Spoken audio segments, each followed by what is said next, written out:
ನಮಸ್ಕಾರ ವೀಕ್ಷಕರೇ, ನಮ್ಮ ಸಿಂಪಲ್ ಅಡುಗೆ ಯೂಟ್ಯೂಬ್ ಚಾನೆಲ್ಗೆ ನಿಮಗೆಲ್ಲರಿಗೂ ಸ್ವಾಗತ. ಇವತ್ತು ನಾನು ನಿಮಗೆ ಜೀಗುಜ್ಜೆಯ ಸುಕ್ಕವನ್ನು ಮಾಡುವ ವಿಧಾನವನ್ನು ತಿಳಿಸಿಕೊಡುತ್ತೇನೆ. ಜೀಗುಜ್ಜೆಗೆ ದೀವಿ ಹಲಸು ಮತ್ತು ಬ್ರೆಡ್ ಫ್ರೂಟ್ ಅಂತ ಕೂಡ ಕರೀತಾರೆ. ಇದರಿಂದ ಹಲವಾರು ರುಚಿಕರವಾದ ತಿನಿಸುಗಳನ್ನು ಕೂಡ ತಯಾರಿಸ್ಬೋದು.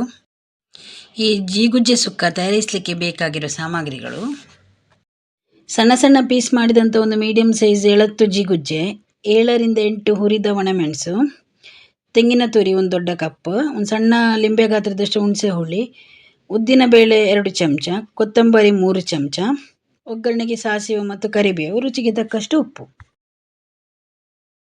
ಒಂದು ಕಾವಲಿಯನ್ನು ಗ್ಯಾಸ್ ಮೇಲೆ ಇಟ್ಟು ಒಗ್ಗರಣೆಗೆ ಸ್ವಲ್ಪ ಎಣ್ಣೆ ಹಾಕಬೇಕು. ಆ ಎಣ್ಣೆ ಬಿಸಿಯಾದ ನಂತರ ಸಾಸಿವೆ ಹಾಕಬೇಕು. ನೋಡಿ, ಈಗ ಸಾಸಿವೆ ಸಿಡಿಲಿಕ್ಕೆ ಶುರುವಾಗಿದೆ. ಈಗ ಅದಕ್ಕೆ ಕರಿಬೇವಿನ ಸೊಪ್ಪು ಹಾಕಿ ಸ್ವಲ್ಪ ಬಾಡಿಸಬೇಕು. ಒಮ್ಮೆ ಸೌಟ್ ಹಾಕಿ ಸ್ವಲ್ಪ ಚೆನ್ನಾಗಿ ಮಿಕ್ಸ್ ಮಾಡಿಕೊಳ್ಳಿ. ನೋಡಿ, ಈಗ ಕಟ್ ಮಾಡಿ ಇಟ್ಕೊಂಡಂಥ ಜೀಗುಜ್ಜೆನ ಅದಕ್ಕೆ ಆ್ಯಡ್ ಮಾಡಬೇಕು. ಜೀಗುಜ್ಜೆ ಬೇಯಲಿಕ್ಕೆ ಸ್ವಲ್ಪ ನೀರು ಹಾಕಿ ಒಂದು 10 ರಿಂದ 15 ನಿಮಿಷ ಬೇಯಿಸಬೇಕು.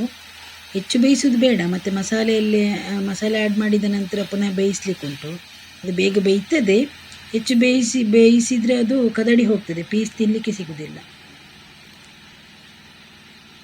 ನೋಡಿ, ಸ್ವಲ್ಪ ನೀರನ್ನು ಹಾಕಿ ಸ್ವಲ್ಪ ಹೊತ್ತು ಮುಚ್ಚಿಡಿ, ಅದರಲ್ಲಿ ಬೇಯಲಿ.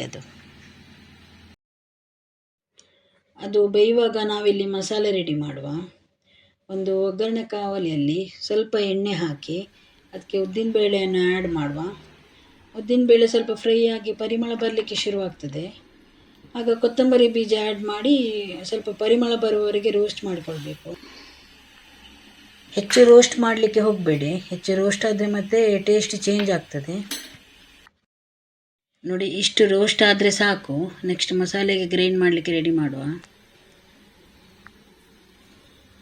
ಈಗ ತೆಂಗಿನ ತುರಿ, ಹುರಿದ ಮೆಣಸು, ಹುಳಿ, ಈಗ ಹುರಿದಂಥ ಉದ್ದಿನಬೇಳೆ ಮತ್ತು ಕೊತ್ತಂಬರಿಯನ್ನು ಮಿಕ್ಸಿಗೆ ಜಾರಿಗೆ ಹಾಕಿ ಸ್ವಲ್ಪ ತೆರೆತಿರಿಯಾಗಿ ರುಬ್ಕೊಳ್ಳಿ. ಈಗ ಜೀಗುಜ್ಜೆ ಬೆಂದಿದೆ. ಈಗ ಸ್ವಲ್ಪ ಉಪ್ಪನ್ನು ಹಾಕಿ ಸ್ವಲ್ಪ ಮಿಕ್ಸ್ ಮಾಡಿಕೊಳ್ಳಿ. ಈಗ ಅದಕ್ಕೆ ನಾವು ಮಿಕ್ಸಿಯಲ್ಲಿ ಕಡ್ದಂಥ ಮಸಾಲೆಯನ್ನು ಆ್ಯಡ್ ಮಾಡುವ. ಹೆಚ್ಚು ನೀರು ಆ್ಯಡ್ ಮಾಡೋದು ಬೇಡ. ಮಸಾಲೆ ಕರೆದಂಥ ಜಾರಿಗೆ ಸ್ವಲ್ಪ ನೀರು ಹಾಕಿ ಆ ನೀರು ಮಾತ್ರ ಆ್ಯಡ್ ಮಾಡಿದರೆ ಸಾಕು. ಈಗ ರುಚಿಗೆ ತಕ್ಕಷ್ಟು ಉಪ್ಪನ್ನು ಸೇರಿಸಿ ಚೆನ್ನಾಗಿ ಮಿಕ್ಸ್ ಮಾಡಿಕೊಂಡು 15 ನಿಮಿಷಗಳ ಕಾಲ ಮುಚ್ಚಿಟ್ಟು ಬೇಯಿಸಬೇಕು. ಈಗ ರುಚಿಯಾದ ಜೀಗುಜ್ಜೆ ಸುಕ್ಕ ರೆಡಿಯಾಗಿದೆ. ಈ ವಿಡಿಯೋ ನಿಮಗೆ ಇಷ್ಟವಾದಲ್ಲಿ ಲೈಕ್ ಮತ್ತು ಶೇರ್ ಮಾಡಿ. ನೀವು ನಮ್ಮ ಚಾನಲ್ಗೆ ಹೊಸಬರಾಗಿದ್ದಲ್ಲಿ ದಯವಿಟ್ಟು ಸಬ್ಸ್ಕ್ರೈಬ್ ಮಾಡಿ. ಧನ್ಯವಾದಗಳು.